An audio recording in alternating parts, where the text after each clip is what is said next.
I'm Richard Southern in the 680 newsroom with a look back at some of the big business news stories of the past week.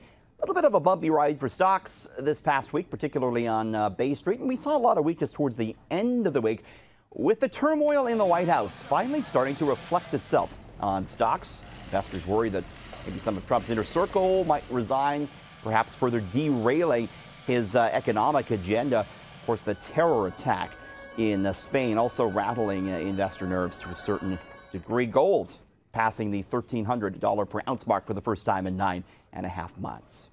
Well, new numbers in on just how much money you have to earn to afford a mortgage here in Toronto. And yeah, you need a lot of zeros at the end of your paycheck. Take a look at these new numbers from the Redpin.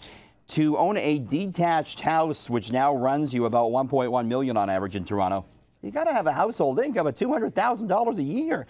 Average house above 800 grand. 147,000 a year is what you got to be pulling in. You know, the average condo above $500,000 now, and that means you got to be making above 92,000, so they say, and that's factoring in the condo fees as well. Well, the grand old lady started up for another year this past week. The exhibition back on the CNE, and on her grounds yet again this year is the Hotel X, but yet again, nobody can check in. Now, this is the brand new hotel. They started construction of it back in early 2013. The building itself was completed in the spring of 2015, but construction actively continuing today. There was all sorts of issues with it. They unearthed some contaminated soil from an ancient landfill. There was some archaeological finds as well. And of particular note, the company that's building it, Library Hotels, fired the original construction company, and there was all sorts of bad blood, which is still in the court system. It's a 700,000 square foot hotel, though. It's going to have 7 restaurants when it's finished, 6 bars, including a big rooftop bar, 2 movie theaters, yoga rooms, squash courts. The list goes on and on. It won't come cheap, though. $400 to $500 a night for that hotel when it does eventually open. They're telling me it should be later this fall. Well, would this fly here at home? A major chain of British pubs has banned swearing at the bar. Yeah, Samuel Smith Brewery, a 250-year-old company. They own 200 pubs across the UK. They put in place a zero-tolerance policy against swearing.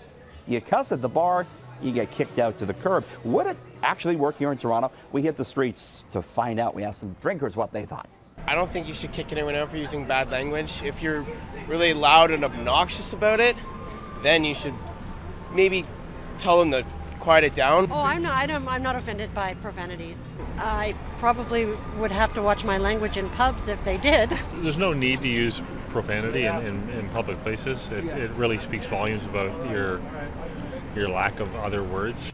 The reason some pubs are banning swearing is simple. They want a bigger clientele. They want to attract families in. Well, here's some good news for introverts and for those who like a good pizza pie. Little Caesars Pizza out of the U.S. coming up with this now. It's basically a pizza vending machine. It's called the Pizza Portal. You order your pizza online, like many people already do, but then when it's made, it's put in one of these slots, keeps your pizza warm.